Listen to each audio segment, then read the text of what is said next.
1. Fase 1 dimulai saat panen dan di bawah kondisi kelembaban yang ideal. Panjang potongan dan pengemasan yang kuat hanya berlangsung beberapa jam. Fase awal ini berlanjut sampai suplai oksigen atau karbohidrat yang larut dalam air habis.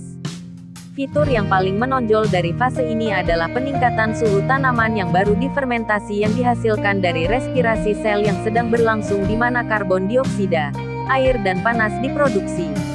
Dalam silo yang tertutup rapat atau dikemas dengan buruk, massa pakai pakan yang dihasilkan dapat dikurangi karena pertumbuhan awal organisme pembusuk aerobik, ragi dan spesies Bacillus terjadi selama fase ini. Setelah vidot terjadi, ragi dapat dengan cepat meningkat jumlahnya menyebabkan pemanasan di feed bank dan menurunkan konsumsi pakan.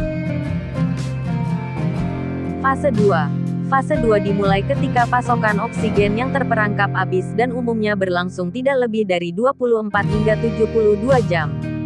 Selama fase ini, fermentasi hetero-anaerobik tanpa oksigen terjadi.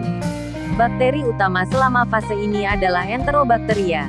Mereka dapat mentolerir panas yang dihasilkan selama fase aerobik dan dapat hidup dalam kisaran per 5 hingga 7 yang ditemukan dalam hijauan fermentasi saat ini.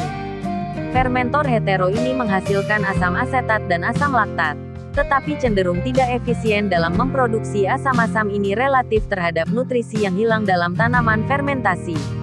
Proporsi akhir dari asam-asam ini tergantung pada kematangan tanaman, kelembaban, dan populasi bakteri alami. Ketika pH turun di bawah 5, fermentasi homo mendominasi dan fase 3 fermentasi silase dimulai. Fase 3. Fase 3 adalah fase transisi yang umumnya hanya berlangsung selama 24 jam. Selama fase ini, bakteri homo fermentatif, yang lebih efisien daripada heterofermentor, dengan cepat menurunkan penghijauan yang memfermentasi dengan memproduksi asam laktat secara efisien sebagai produk akhir. Saat suhu massa silase menurun dan pH terus turun, bakteri pada fase ini menjadi terhambat dan bakteri asam laktat fase 4 meningkat. Fase 4. Fase ini merupakan lanjutan dari fase 3 dengan stabilisasi suhu tanaman fermentasi. Bakteri homo fermentatif mengubah karbohidrat yang larut dalam air menjadi asam laktat, yang sangat efektif dalam menurunkan pH yang membantu mengawetkan silase. Dalam silase yang difermentasi dengan baik, asam laktat dapat mencapai lebih dari 65% dari total asam lemak volatil. pH akhir dari tanaman yang dienzim tergantung pada jenis hijauan dan kadar air dari hijauan yang diasinkan. Kacang-kacangan, yaitu alfalfa, memiliki lebih sedikit karbohidrat yang larut dalam air, kapasitas buffer yang lebih tinggi, dan umumnya mencapai pH akhir sekitar 4,5. Silase jagung, berbeda dengan rumput dan kacang-kacangan, memiliki kapasitas buffer yang lebih rendah, lebih banyak karbohidrat yang larut dalam air, dan umumnya mencapai pH sekitar 4,0. Ketika pH terminal tercapai, hijauan diawetkan di dalam silo. pH silase tidak menunjukkan kecepatan atau kualitas fermentasi yang dihasilkan. Untuk menentukan kualitas fermentasi diperlukan analisis fermentasi di mana ditentukan jumlah asam asetat, laktat dan asam lainnya. Tahap 2, 3, dan 4 umumnya selesai dalam waktu 10 hari sampai 3 minggu sejak panen.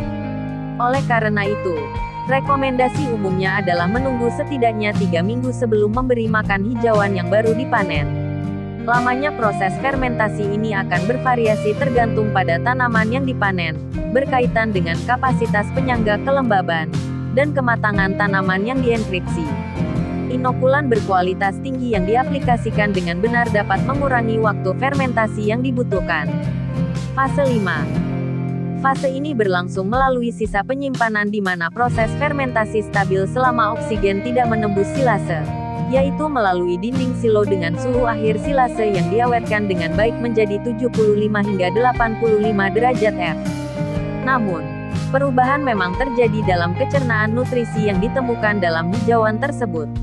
Pertama, penelitian menunjukkan bahwa dengan waktu penyimpanan yang lebih lama, pati menjadi lebih cepat terdegradasi dalam rumen. Kedua, perubahan juga dapat terjadi pada kecernaan serat deterjen netral NDF.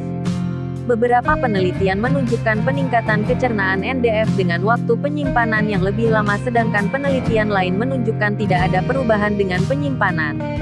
Dalam satu studi di mana kecernaan NDF meningkat secara signifikan, kecernaan NDF tampak mendatar 6 bulan sejak ensiling. Fase 6. Fase ini terjadi selama pemberian pakan.